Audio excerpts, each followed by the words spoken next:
आकाशवाणी गोरखपुर से प्रादेशिक समाचार।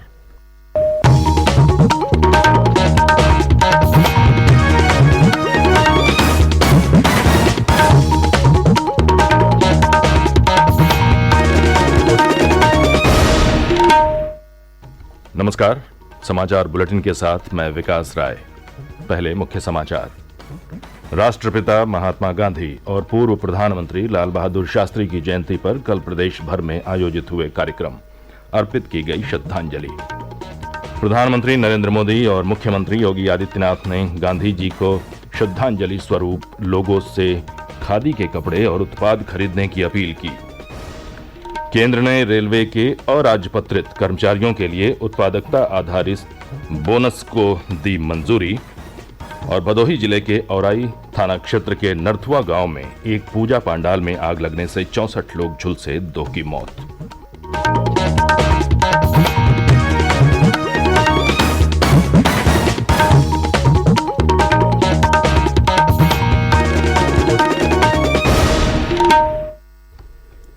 अब समाचार विस्तार से।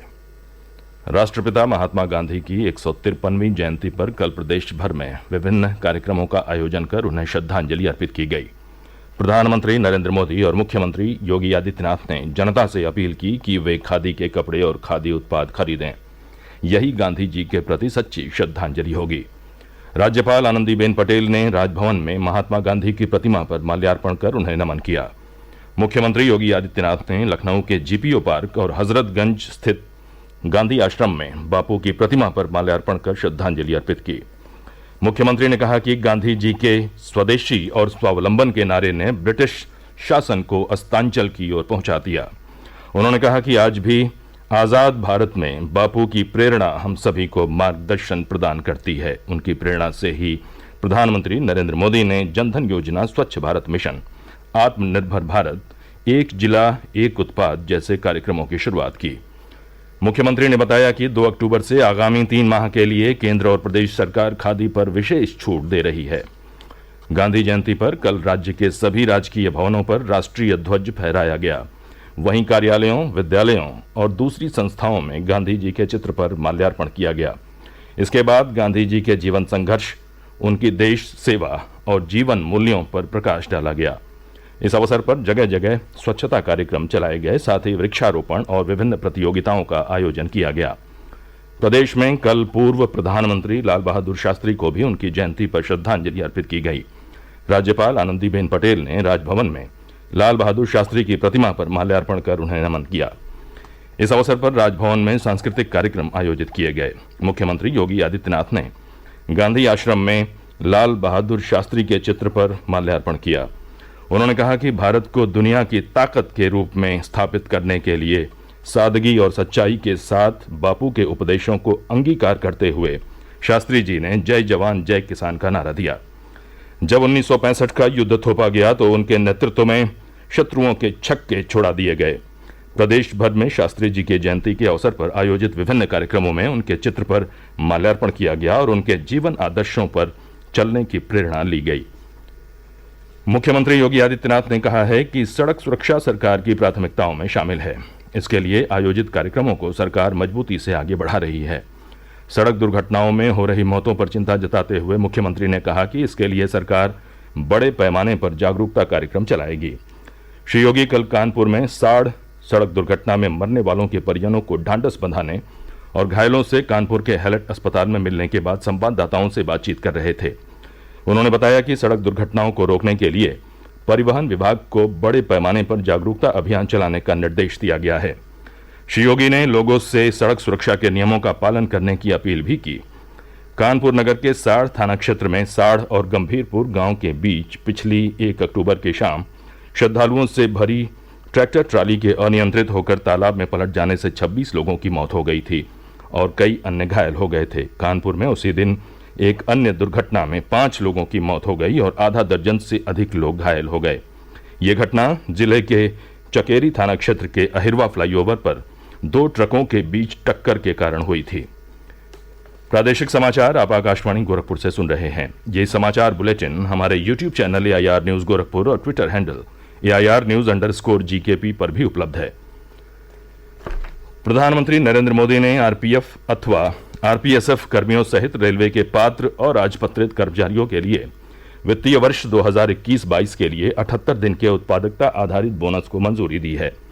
इस फैसले से रेलवे के 11,27,000 से अधिक कर्मचारियों को लाभ होगा। बोनस का भुगतान दशहरा और पूजा की छुट्टियों से पहले किया जाएगा। रेल मंत्रालय ने कहा है कि रेलवे के कर्मचारियों ने यात्री और माल ढुलाई सेवाओं में महत्वपूर्ण भूमिका अदा की है, जो आर्थिक प्रगति में प्रेरक है। इस निर्णय से राजकोष पर 1,832 करोड़ रुपए का भार पड़ेगा।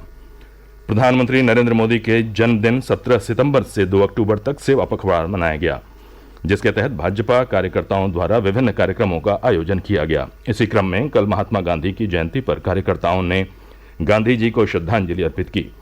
देवरिया जिले में कृषि मंत्री सूर्य प्रताप शाही और प्राविधिक शिक्षा मंत्री आशीष पटेल ने नगर पालिका परिसर स्थित बापू की प्रतिमा पर माल्यार्पण कर उन्हें नमन किया।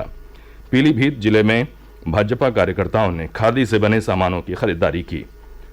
भदोही के औराई क्षेत्र के नरथुआ गांव में कल रात एक दुर्गा पांडाल में भीषण आग लगने से 64 लोगों के झुलस जाने की खबर है। इनमें से 2 की मौत हो गई, जबकि 42 लोगों को इलाज के लिए बनारस हिंदू विश्वविद्यालय के सरसुंदर लाल चिकित्सालय में भेजा गया है।